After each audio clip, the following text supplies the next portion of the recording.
Reading 100 pages a day or 2 or 3 books in a week is not an unrealistic goal. You know many people, at least from the internet, who are able to do that. I know many people personally who read at least one book every week, including myself. However, if you aren't able to read 2 or 3 books in a week, that is no problem. It requires long-term practice. Yet, if you aren't even able to read a single book in a month, that is a problem that we need to discuss. Sit yourself down. In this video, I'm going to help you get started with your reading practice because I know you want to read books. I know you have a bunch of books sitting on your bookshelf. You want to take them out, read them, stay ahead of the competition, start your own book club. I understand all of it. And I also know that many people listening to this video right now, they are chronic haters of reading.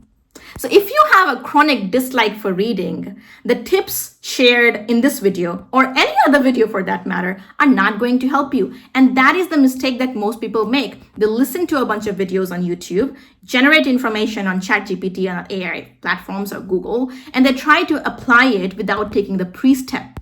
Let me discuss what the pre-step would be. If you are a first-time reader, you have to generate some interest in reading if you don't already experience it. Well, I got started with novels and storybooks, and that is going to be a very strong way to get started with reading. I started reading novels like The Alchemist, A Thousand Splendid Suns, to The River Pedra and everything in between, and it did help me generate the much needed interest and passion in reading because it is going to be an effortful task. Reading is not all that effortless, like listening or having a casual conversation. If you aren't able to read self-helps because those books constantly keep asking you to change things about you and your environment and to fix your room and to clean it up, don't read it for the time being. Get started with some novels. If you like fiction novels, that is your way. If you like love stories or romantic tragedies, you know what to do. I'm going to paste a bunch of options that I used for reading at first, and you can pick one or several of these and get started. Once you got started with reading, don't look back and continue reading. Start picking up newer books. And here are some techniques that I've generated through my reading practice that have helped speed up my reading speed and also improve my comprehension. The number one technique on this list would be something that all the coaches, all the trainers, and all the veterans talk about. It is lining under each word of your sentence. I like to keep a pen pencil with me. You can simply use your fingers. All you have to do is line under each word that you're reading in the book and keep going like that. Many people don't do it out of laziness. Some people think that it is useless. It is not. It is not useless because you know what? Matter of fact, our eyes are extremely attracted to movement. Our eyes always follow movement. Now, I remember a memory coach talking about the exact same thing, and he narrated a scenario. Imagine a reader holding his book and trying to read with utmost concentration. And in the environment, there's something that is moving, something or someone that is moving. Where do you think the reader's eyes would land? Inevitably, the reader's eyes would land on the person or thing moving. You'd be distracted. And that is what happens. So you need to give that movement bait to your eyes through lining under each sentence that you're reading. This will at least 2x your reading speed. Point number 2 is about bringing more structure to your reading. This is a mistake that I'm guilty of, and I know many of you are too.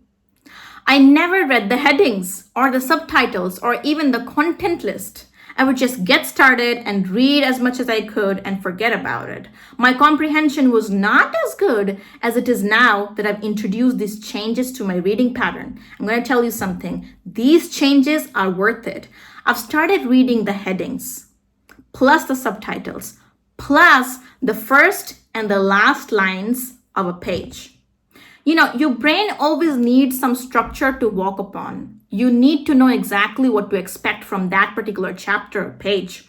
Unless you have those questions in your mind at the start, you would not know if those questions were answered. So start reading the first and the final sentences before getting into the depth of the page. And I know some people do not do it, again, because of laziness. Reading is something that has to be engaging. You have to be creative. I don't believe in bringing in a lot of structure, but there has to be a balance between the structure that you have and your creativity for a better comprehension and for better retention. The last point is how to get the most out of your reading.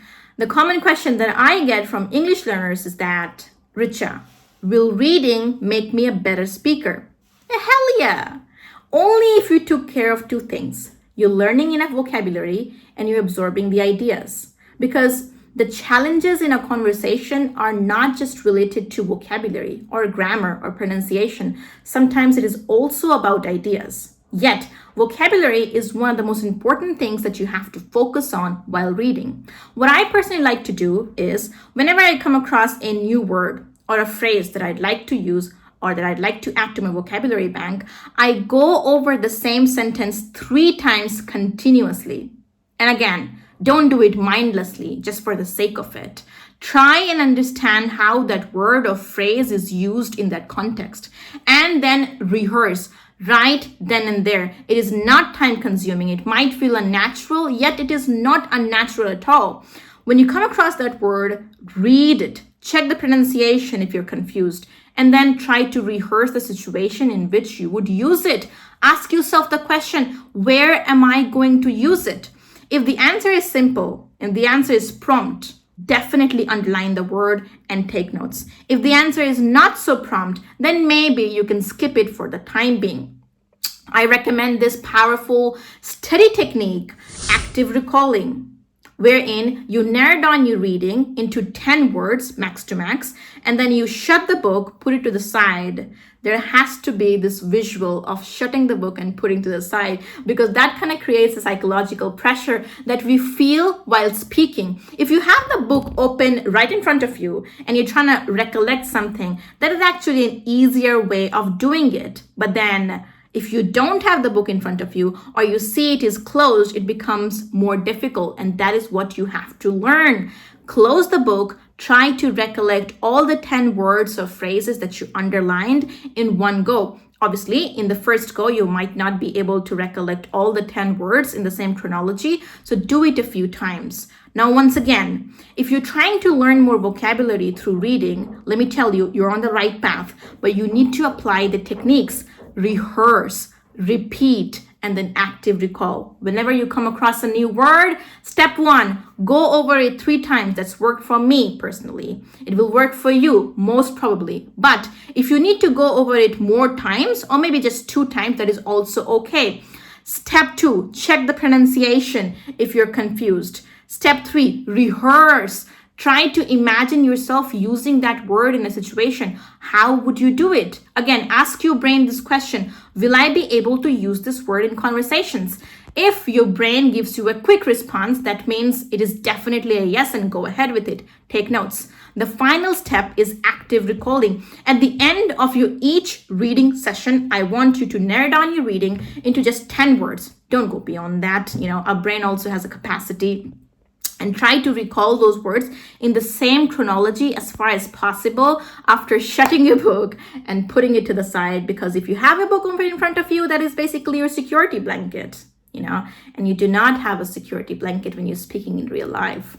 Also, studies show that if you play some light music, light classical Mozart style music in your ears, it can increase your reading speed. Personally, I've never tried it, so I cannot vouch for it. But you know what? Let's do that next. Let me try it and come back and talk about it in the next video. I hope you liked it.